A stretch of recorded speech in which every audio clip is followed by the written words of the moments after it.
Hello, fellow citizens and residents of St. Kitts Nevis. Today, I am joined by two honorable gentlemen. First, on my immediate right, the Right Honorable Dr. Denzil Douglas and our former Cabinet Secretary, Mr. Joseph Edmeade. We are here today to have a chit-chat about the Prime Minister's lecture series.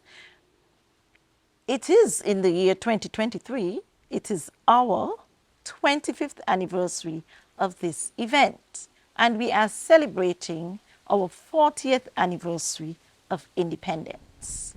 It is a moment to pause, to reflect on what this event is about, and we want to bring to the attention of our citizens what exactly is the Prime Minister's lecture series about. So with us, thank you for joining us, Honorable Dr. Denzil Douglas and former Cabinet Secretary, Mr. Joseph Edmeade. These gentlemen, let me add, they are here because this idea was first introduced by the Right Honorable Dr. Denzil Douglas. So let us begin. And we would like to find out from you what really inspired this event. What led to the whole introduction of this event? Right. Thank you, Mr. Atan, for firstly inviting us to be part of this very important, I would say for now, documentary, as we try to bring back to mind and, of course, to memory exactly what took place when the Prime Minister lecture series was first introduced. We took government back in 1995. Of course, we were eternally grateful for those who would have gone before us in government, those who would have gone before those who would have attained independence back in 1983 under the Right Excellent Sir Dr. Kennedy Simmons. And we wanted to make sure that as we move along in time with the independence that had been attained, that there had to be something that would continue to inspire our people in not only celebrating what we would have achieved, but to inspire us in going further and into the future. The idea was to ensure, in particular, that our young people who had achieved, who had excelled, those who were at home, those who had gone abroad in universities and colleges abroad, those who had mastered the art of learning, those who had acquired knowledge, those who were making significant contributions in the advancement of life of people where they were or where they are here in St. Kitts and Nevis. And the idea was to inspire, to motivate, and to bring our young people to full realization that the future was wide in their hands, that the future would be to a large extent what they would have made of it, and thus to impart and share the knowledge, the achievements with others who would come after them. And so we were very specific in ensuring that we tapped into the diaspora, we tapped into the universities and colleges abroad, and we tapped into where we were here in St. Kitts and Nevis among our own, so that we would be able together to inspire and motivate. Thank you. So we have what was the motivation behind it. And it sounds very much to me like we were making connections with persons in our diaspora who were successful. Now to Mr. Edmeade, how did we go about selecting these persons? It was a very large discussion taking place. At the time, we were beginning to see challenges coming from a segment of our young people, problems, and the whole idea was, how do we motivate them? How do we redirect their minds? And so we think long and hard, and we discussed that one way is to try to inspire, showcase nationals who are abroad, who have made success, bring them home to see if they can help in motivating, re-challenging the energies of our young people. And so we went about selectively choosing people who we think had an idea to inspire our young people. And we sort of selected them to come home and speak to them, using the office of the Prime Minister to finance such an exercise. Okay. And therefore, that led to the introduction of this event, the Prime Minister Lecture Series in 1998. Would you care to share some memories over the years? It's been 25 years. We've had quite an array of speakers, some very accomplished, some upcoming young professionals who have returned home to share with us. Would you want to share? I'm inviting you now to share or reflect on any of those memories.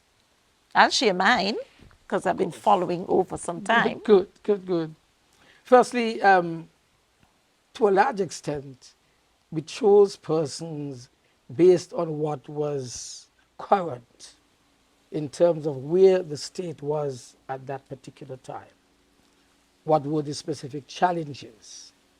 What it is that we had identified to be the motivator in moving the country forward, in particular sectoral development. Where we were in terms of challenges. For example, we found that a lot of our young people had started to become somewhat restless. That law and order became one of those challenges that we felt that if our young people were not to continue along the path of law and order, what would befall us as a people and as a nation. And so we were very specific in selecting some people who had excelled in law. For example, Chief Justice Hugh Rawlins. He was one who we brought home, showcased from humble beginnings on the sister island of Nevis, and who had excelled, who had reached to the pinnacle, I would say, and who was, of course, a scholar in his own right, and had attained a certain level of achievement.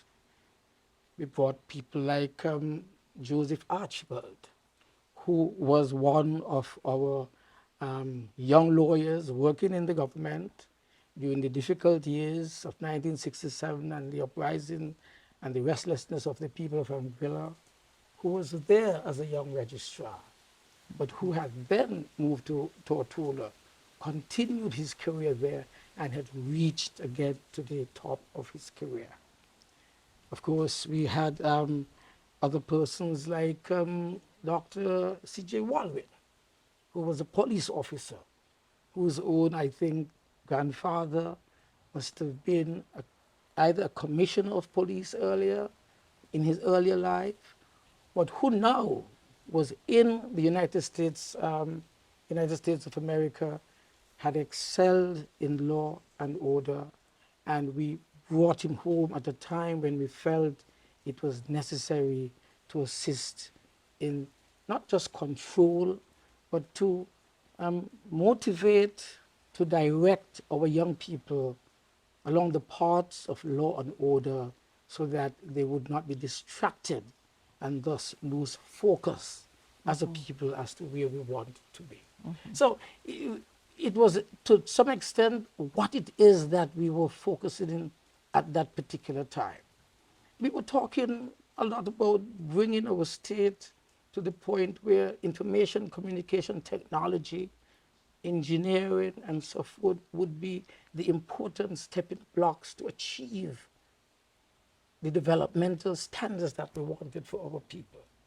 And we went into the diaspora, found people who had achieved and excelled in those areas, brought them back, presented themselves in lectures, motivated our young people, and thus consolidate the continuing step forward as building our nation, not only for the present, but for the future. Okay. Mr. Edmeade, do you have any memories you care to share? Yes, because as I said, it was part of a way of motivating our young people. And not only did we go for the law and order, but for the academians, the young people, we were saying to them, opportunities are there for you. Go abroad, educate yourself, come back. And we identified areas that they can go, study, because a lot of the persons that we were bringing home had left here, gone to the College of the Virgin Islands, onto the mainland states, and made themselves professionals in every field. And so we were saying to them, the sky is the limit. Do not just concentrate on St. Kitts.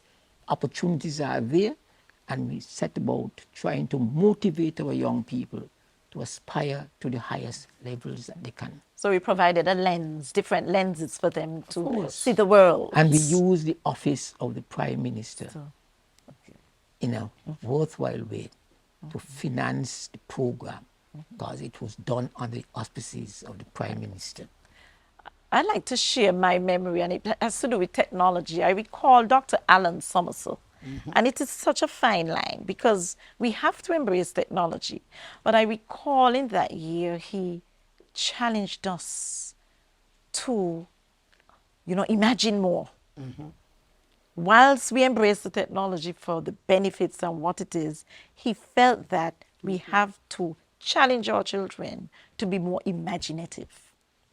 And then last year, 2022, we had a young man, Professor Tao Baptiste, an English lecturer, but also a photographer, bridging the gap, bringing together the use of the technology with his work to explore the world through the lens of a camera.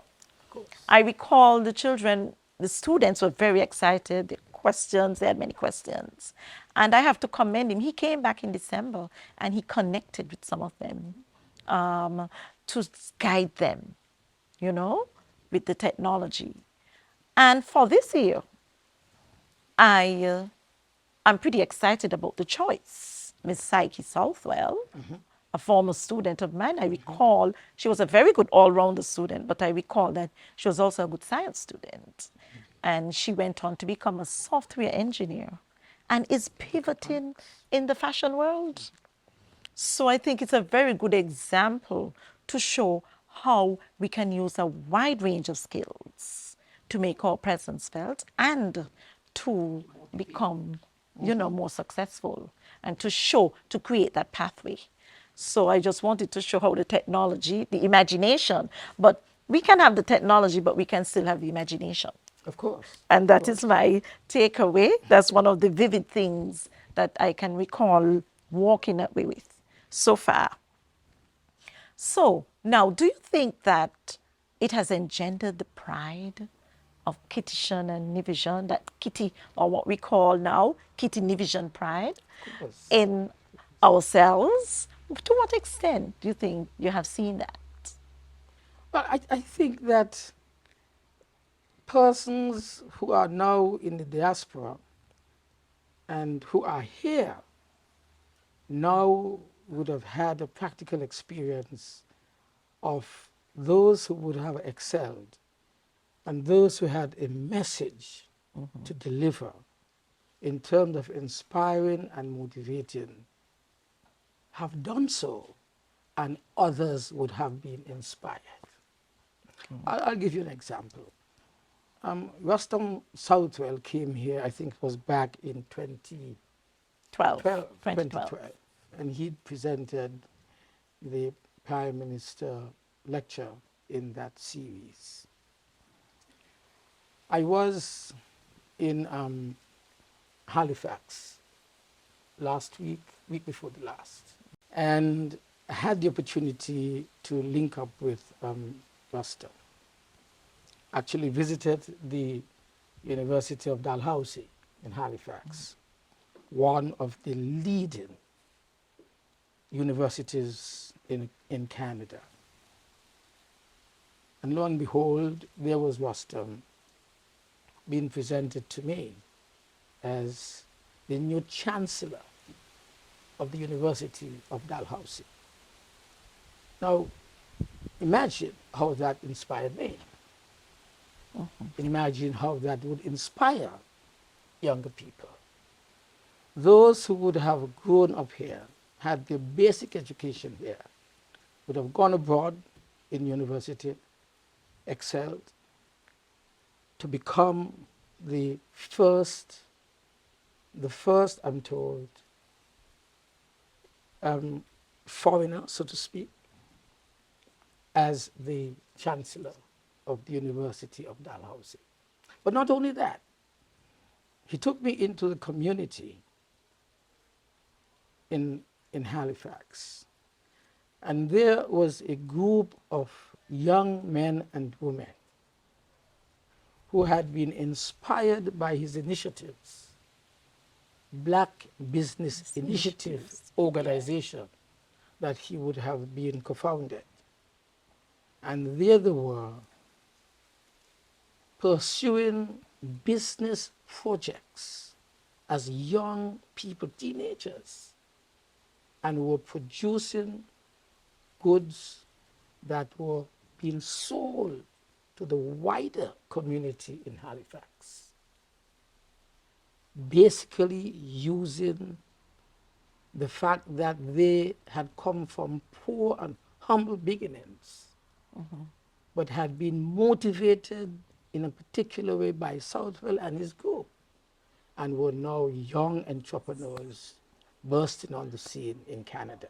In other words, we may start here, and what we would have done with the lecture series might be the starting point of the inspiration of others who would go beyond being listeners and participating in those series, but now are out there in their own right, establishing inspiration for young people and others in moving forward.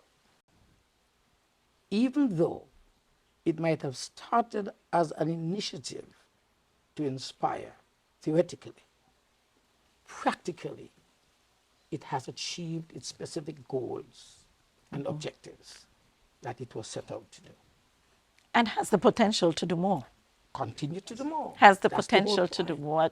That brings me to the point as I reflect on the theme, growing sustainably, developing maturely, and building resiliency. And so in that vein, I'll ask a question, how do you see it going forward? How can we sustain it and make it into something more? Any ideas you'd like to share? I would just want to say that let us not lose sight of the original objective, and it was essentially to inspire and to help to direct our young people. I have found that in the recent times, I am wondering sometimes if the original objective is not being lost. And I am hoping that as the chair of this committee, planning these series, that you will continue to focus on what is the intent, what's the original intention. The original intention was to help our young people in directing their minds and thoughts to what is available of their potential and help them and guide them along the way. In recent times, I'm wondering sometimes whether we are capturing the essence of what it was intended to do originally. Of course, we are still focused on that, Mr. Edmeade. I'm also excited too by the choice of this young lady, Psyche. Yes. Yes, Psyche, because it's about our fourth female presenter. And I think that sends a strong signal to all women, that they're accomplished, there's space for them anywhere. And I think that is a good choice. And I think that, the offering of the potential would be there. For first female governor. And we have a first female governor. Yes, we have that potential is certainly there. And I think Psyche would bring some advice, something additional to the table based on her experiences out there. So I think there is that scope for more potential. Did you have something to add for more potential? I want you in planning and organizing these series that you take into consideration. I've noticed in the last 2 or 3, they over in the Frigate Bay area. You want it in the community, in Bastia. We used to use the Central Bank, Bastia High School, the Methodist Hall, where people can walk to these places and things. And so you have to help people. Bring it to Some them. of them can't go. Yes, you have to bring it to How them. don't get out Frigate Bay? How don't get out Frigate Bay? Yes. Have to arrange that. Bring it to them. Well, people have more access to transport, but I think you are challenging us to be more innovative. Challenging us to be more innovative Yes, about yes. how we deliver it. And that is practical. a fair assessment. So that is something to think about. I mean, how Please. can we deliver it in the future to the average person who may not have access? Okay? And well, one way is through what they all can access, the internet. So of course we are going to be streaming it live. Okay, so that's one thing. But I agree that challenge is important. It is. It is. It has to continue to challenge and motivate people. We are at the point where this government has been talking about innovation and entrepreneurship, and that is where I think the choice of young psyche is a good one in terms of Yes. when she left here. I think she went and did a first degree in economics, I believe. And she was so good. She excelled to the point where she went straight on to do a PhD from her first Yes. degree. And now she's branched off into an area that Oh, a dynamic area, fashion. exactly. Fashion. That's what I'm saying. Fashion. And that's what we're talking about today, motivating our young people in being creative, young entrepreneurs, start from scratch, and simply use your imagination, use your particular skills that you have, and excel Yes. and lead to the next generation. Yes. So we can still pick out the issues from over the years from the speakers, imagination, using your skills, finding your space, grabbing every opportunity so that we can inspire our Kittitians and Nivitians out there. I think that now brings us to a close in terms of the discussion. Anybody would like to raise anything regarding the Prime Minister Lecture Series that you think we did not include, that we It should? is just that sometimes we don't give people their due respect and the honor. But I remember when we went to Prime Minister Douglas then, with the idea, I mean, it was a big debate. You're going to spend all this money to bring people from all over and things, and so you don't cost. And I know it's costly, but it's money well spent. And so I really want to publicly congratulate him and to thank him for having moved. And so it's now in its 25th year. 25th year. It's 25th And year. so, I want to really commend him because he was always amenable to good suggestions and has helped in making a mark on the history of this country. That is very true. I would add to that, Dr. Douglas. Sometimes we have to look at the intangible positive impacts on the country and on people. We can't always say, oh, the money, we won't make it anywhere if we don't make that step. And my personal congratulations to you for introducing this auspicious event, and also on behalf of the committee and the organizing committee for the Prime Minister Lecture Series and the Independence 40 organizing committee.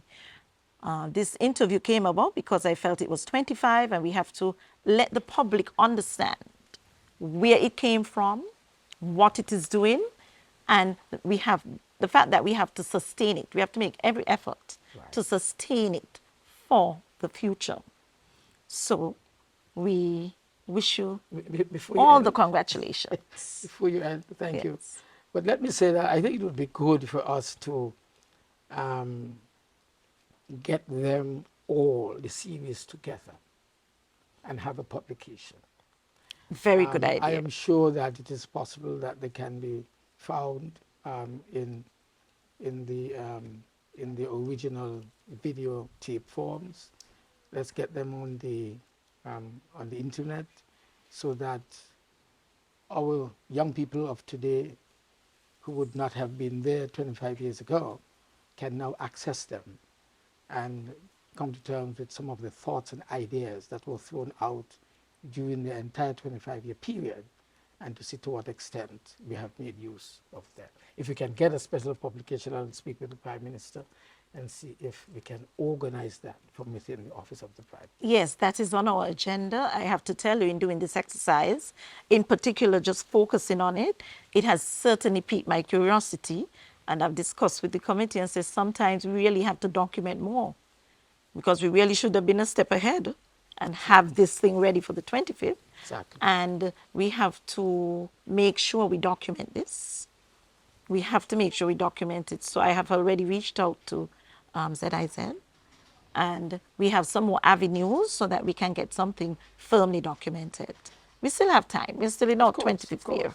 So we certainly will do that. I would like to thank you two gentlemen for joining me at this venue, the exquisite gem. Oh yes, there's nothing like this. Nothing like this Kitishan at Hill. Kitishan Hill, for this chit chat about the Prime Minister's lecture series.